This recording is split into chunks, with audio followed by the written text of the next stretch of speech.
కావాలనే మీ కలను నెరవేర్చుకోండి. సంప్రదించండి హెగ్డే ఫెర్టిలిటీ, హైదరాబాద్, తెలంగాణ.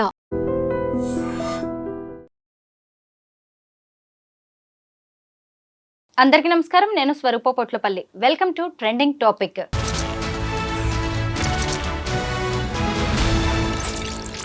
మరికొద్ది గంటల్లో తమ ప్రేమకు ప్రతిరూపమైన పసిబిడ్డను ఎత్తుకోవాలని ఎంతో ఆశగా ఎదురు చూస్తున్న నిండు గర్భిణి భర్త చేతుల్లోనే హత్యకు గురైంది.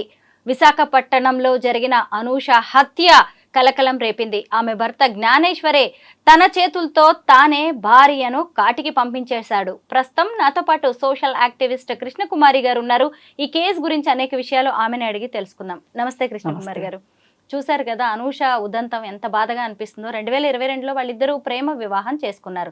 మొదటి నుంచి ఆమెను వదిలించుకోవాలనే ధోరణిలోనే ఉన్నాడు ఈ జ్ఞానేశ్వర్ అనే వ్యక్తి. దానికి ఇంకా సేపట్లో ఒక బిడ్డ వచ్చేస్తుంది, మళ్ళీ ఇద్దరిని భరించాలి నేను, నాకెందుకని ఏకంగా నిండు గర్భిణిని చంపేశారండి. ఏమంటారు అతని వ్యవహార శైలి గురించి? ఒక్కటేనండి, చాలా బాధాకరమైన విషయం ఇది. అయితే అన్ని పెళ్ళిళ్ళలాగానే ఇది కూడా అన్ని ప్రేమ కథల్లాగానే ఈ ప్రేమ కథ కూడా ఎక్కడ తేడా జరిగిందో తెలియదు, కానీ నిండు ప్రాణం అయితే పోయింది. మనం కొంచెం ఇప్పుడు ఈ అమ్మాయి గురించి పెద్దగా అనలైజ్ చేయడానికి ఏమీ మనకి పాయింట్స్ లేవు. అతనే ఇవాళ కేంద్ర బిందువు. ఎందుకంటే పెళ్లి చేసుకున్నాడు, తల్లిని చేశాడు, చంపేశాడు. ఈ మూడే. పెళ్లి చేసుకున్నాడు, తల్లిని చేశాడు, చంపేశాడు. ఎందుకు చెయ్యాలి ఇలాంటి దానికి? పెళ్ళి ఎందుకు చేసుకోవాలి? తల్లిని ఎందుకు చెయ్యాలి? ఎందుకు చంపేయాలి? అంతగా అనుకుంటే నువ్వు ఆమెను వదిలిపెట్టి వెళ్ళిపోయావు అనుకో, నీకేదో జ్ఞానోదయం అయ్యి ఈ భావబంధాలన్నీ నాకు ఎందుకులే అని గౌతమ్ బుద్ధుడిలాగా నడుచుకుంటూ వెళ్ళిపోయావు అనుకోండి, జేబులో చేతులు పెట్టుకుని, ఎవరు ఆపుతారు చెప్పండి? నీకు జీవితం నచ్చకపోతే జీవితంలోంచి వెళ్ళే హక్కు నీకుంది, వెళ్ళిపో. కానీ ఇంకొకరిని చంపి జీవితంలోంచి పక్కకి వెళ్ళాలనుకోవటం. అలా వెళ్ళిపోదామని కూడా నటించాడు. నాకు క్యాన్సర్ వచ్చింది, నువ్వు వేరే పెళ్లి చేసుకో, వేరే జీవితం బాగుంటుంది. అసలు ఈ పెళ్లి అనుకున్నప్పటి నుంచి ఆద్యంతము అనుమానాలేనండి. పెళ్లి చేసుకున్నప్పటి నుంచి ఈ చంపే వరకు మధ్యలో కథ మొత్తం ఇది ఒక సినిమా కథకి తక్కువ, సీరియల్కి ఎక్కువ. ఈ కథ ఏంటంటే, ఇష్టపడ్డాడు. వయసులో ఉన్న అమ్మాయి అబ్బాయి ఇష్టపడటంలో తప్పేం లేదు. ఇప్పుడు శ్రీనివాస్ లాంటి అఘోరిని, ట్రాన్స్జెండర్ని అని చెప్పుకునే ఒక, నేను మగాడిని కాదు అని చెప్పుకునేవాడు ఒక అమ్మాయిని పెళ్లి చేసుకోవాలనుకుంటే మనం అందరం మాట్లాడుతున్నాం తప్పు, ఎలా మాట్లాడతామని. కానీ ఒక అమ్మాయి అబ్బాయి పెళ్లి చేసుకుంటా అంటే మనం ఏమైనా తప్పుపడతామా? ఎవరు తప్పు పట్టరు కదా, సమాజం కూడా తప్పు పట్టదు కదా, కుటుంబ సభ్యులు కూడా తప్పు పట్టరు కదా. అయితే ఇక్కడ వచ్చిన చిక్కంతా ఏంటి అంటే, వీడు ఈ జ్ఞానేశ్వర్ అనేవాడు తల్లిదండ్రులు ఉన్నారు. అతను తల్లిదండ్రులకు చెప్పకుండా పెళ్లి చేసుకున్నప్పుడు వీళ్ళు ఎందుకు అనుమానించలా? అసలు వీడు ఒక బాధ్యత గల మనిషి అనుకుంటే, పౌరుడు అనట్లా, నేను ఇంకా అంత దూరం వెళ్ళట్లా, బాధ్యత గల మనిషి అనుకుంటే కని పెంచిన తల్లిదండ్రులకి కనీసం ఇన్ఫర్మేషన్ ఇవ్వాలి అనే జ్ఞానం కూడా లేని పశువు మీ అమ్మాయిని పెళ్లి చేసుకుంటున్నాడంటే మీరు ఎలా ఒప్పుకున్నారు? వాళ్ళని వదిలేసినట్టే ఈ అమ్మాయిని వదిలేయడని మీరు ఎందుకు అనుకోలేదు? అనూషకి తండ్రి లేడు, తల్లికేమో కంటి చూపు కనిపించదు, ఇద్దరు ఆడపిల్లలు. ఇంకా ఇతను జ్ఞానేశ్వర్ అనే వ్యక్తి ఆమె జీవితంలోకి రావడంతోనే నమ్మేసింది ఇంత ప్రేమను చూపిస్తున్నాడు అని. కాదు, ఇప్పుడు ఆమెకు తల్లికి కళ్ళు కనిపించవు, తండ్రి లేడు, అక్కుంది, బావున్నాడు, చుట్టాలున్నారు, అమ్మమ్మ ఉంది, వీళ్ళందరూ పెళ్ళికి వచ్చారుగా. వీళ్ళందరూ బుర్రలు ఏమైనాయి? అదే మీ అమ్మాయిని ఎవరన్నా తీసుకెళ్ళిపోయి మీ ఇన్ఫర్మేషన్ లేకుండా తీసుకెళ్ళిపోయి పచ్చిగా మాట్లాడంటే లేపుకెళ్ళిపోయి పెళ్లి చేసుకుని మీరు ఊరుకుంటారా? మీరందరూ కలిసి వాడిని లేపుకొచ్చారు. ఇప్పుడు జ్ఞానేశ్వర్ అనేవాడిని. మీ జ్ఞానం పనిచేయాలి కదా బాబు. నీ తల్లిదండ్రులు ఎవరు? నీ తల్లిదండ్రులకు నువ్వు ఎందుకు చెప్పవు? నీ తల్లిదండ్రులు ఒప్పించకపోతే మేము మా అమ్మాయిని ఇవ్వం. ఈ అమ్మాయికి కూడా ఉండాలి ఆ బాధ, ఆ బుద్ధి ఉండాలి ఈ అమ్మాయికి కూడా. చనిపోయింది కదా అని చనిపోయిన వాళ్ళు కళ్ళు చారుడని నేను ఎప్పుడు అనను. చనిపోయినా చనిపోకపోయినా కళ్ళు చారుడైతే చారుడే ఉంటాయి, చిన్నవి అయితే చిన్నయ్యే ఉంటాయి. ఆ అమ్మాయికి ఎందుకు రాలా ఆలోచన? అంటే ఎప్పటికప్పుడు ఏదో ఒక మాయ మాటలు మోసగిస్తూనే ఉన్నాడు 2 ఏళ్లుగా. ఆమెని అమ్మా నేను పరిచయం ఒకటి కూడా చెప్తా, ప్రీ వెడ్డింగ్ షూట్లు చేసుకోవడం తెలుసు మీకు, సీమంతాలు చేసుకోవడం తెలుసు, బేబీ బంపులు చూపించుకోవడం తెలుసు, ఈ అతివేశాలన్నీ వచ్చు.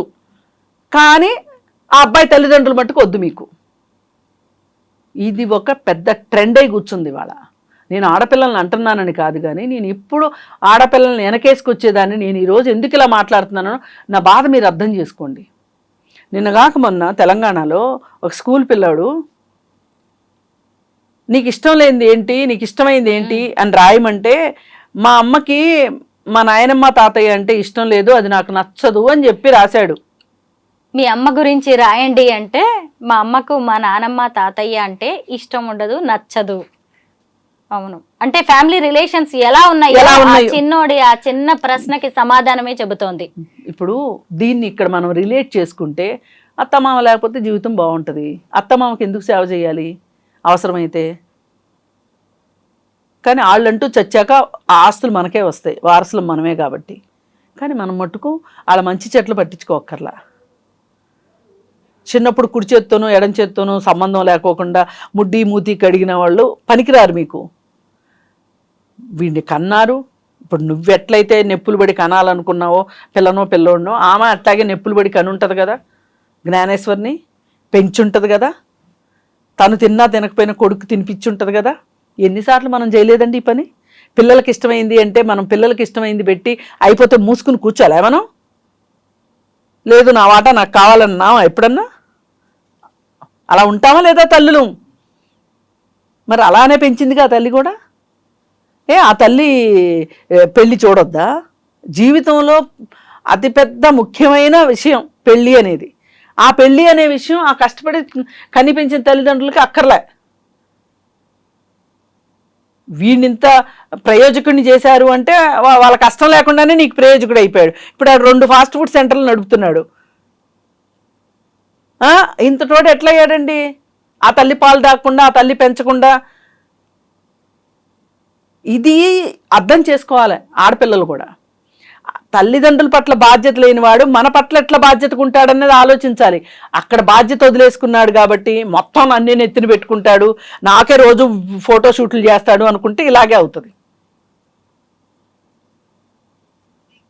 ఆడ పెళ్ళైన దగ్గర నుంచి చెప్తా ఉన్నాడు. పెళ్లి చేసుకున్నాక వాళ్ళ ఇంట్లో వాళ్ళకి చెప్పే ఉంటాడు, వాళ్ళకు భరోసా ఇచ్చే ఉంటాడు. అది నా ప్రాణం తినేసింది, పెళ్లి చేసుకో పెళ్లి చేసుకో పెళ్లి చేసుకో అని.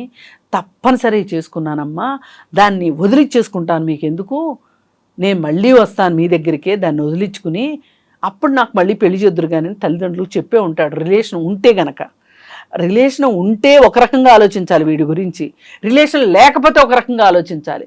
రిలేషన్ లేదు వాళ్ళతోటి తెంచేసుకున్నాడు అంటే, తల్లిదండ్రులనే తెంచేసుకోగలిగిన వాడు భార్యని తెంచేసుకోవడం ఎంతసేపు?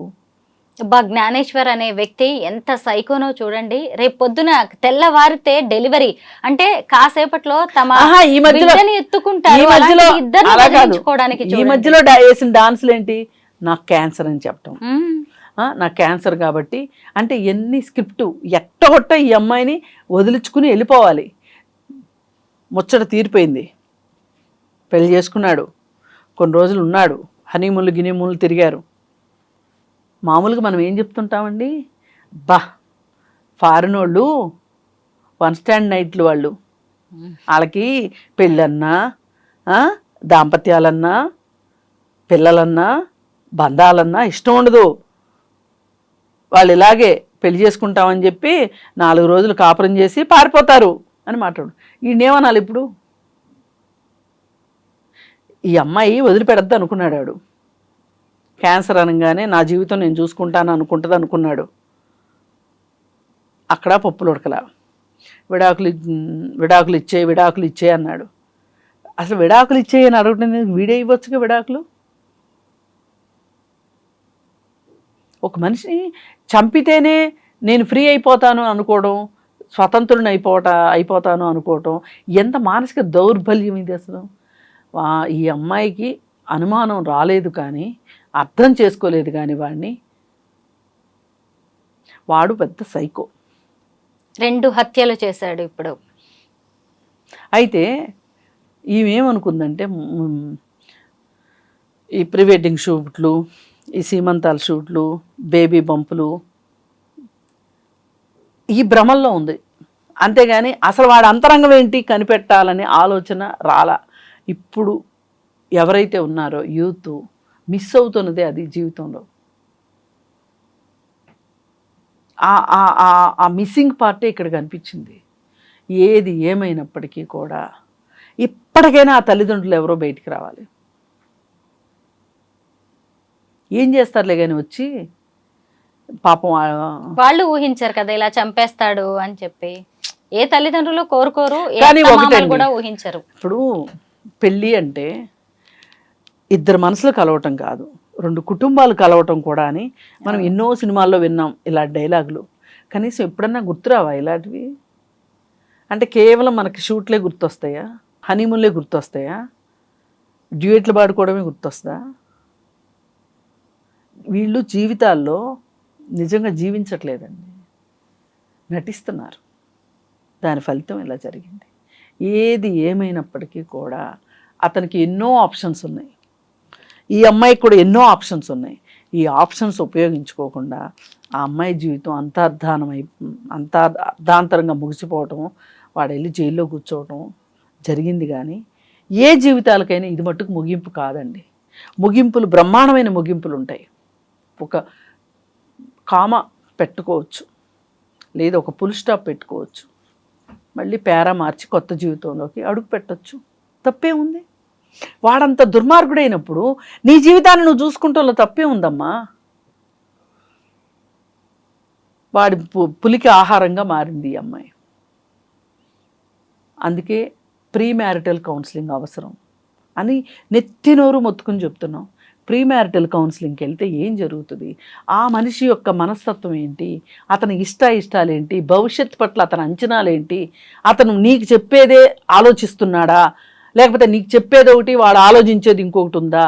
అలాగే ఈ అమ్మాయి నాకు చెప్పేవన్నీ నిజంగా అంటే మేమిద్దరిది సంతోషకరమైన జీవితం ఉంటుందా ఉండదా అనే ఒక అంచనాకి రావడానికి ప్రీ మ్యారిటల్ కౌన్సిలింగ్ బాగా పనిచేస్తుంది. ఒక మనిషిని అసెస్ చేస్తారు. 100% సరిగ్గా చెప్పలేకపోవచ్చు. ఇప్పుడు మనం ఇవన్నీ మాట్లాడుతున్నామండి, 100% మనకు తెలుసా? వచ్చిన వార్తలను బట్టి మాట్లాడుతున్నాం, ఎంతో కొంత అయితే వాస్తవం ఉందిగా. అందుకని ప్రీ మ్యారిటల్ కౌన్సిలింగ్ అవసరం. పైగా ఇంకొకటి, ప్రేమ పెళ్ళిళ్ళల్లో ఖచ్చితంగా ప్రీ మ్యారిటల్ కౌన్సిలింగ్ అవసరం. ఎందుకంటే పెద్దలు కుదిర్చిన పెళ్లిలో ఎంతో కొంత తల్లిదండ్రులు మన కోసం అరే మేం చేసిన పెళ్లి కదా అని బాధ్యత వహిస్తారు. అందుకోసం ఎవరైనా ప్రేమించేప్పుడు ప్రేమ గుడ్డిది కావచ్చు కానీ జీవితం గుడ్డిది మాత్రం కాదు. పెళ్ళి గుడ్డిది కాదు, ప్రేమ గుడ్డిదే. అందుకని కొంచెం కళ్ళు తెరుచుకుని ప్రీ మ్యారిటల్ కౌన్సిలింగ్కి వెళ్ళి ఒకరేంటి ఏంటి అనేది చూసుకుని పెళ్ళిళ్ళు చేసుకోండి. కనీసం బతికుండండి. సంతోషంగా బతికుంటారా లేదా వేరే విషయం కాదు, కనీసం బతికుంటారు. నిజమే. ఏది ఏమైనా ప్రేమ వివాహాలు చేసుకునే వాళ్ళకి అనూష జ్ఞానేశ్వర్ స్టోరీ అనేది ఒక పెద్ద కనువిప్పు. థ్యాంక్ యూ సో మచ్ అండి. Thank you.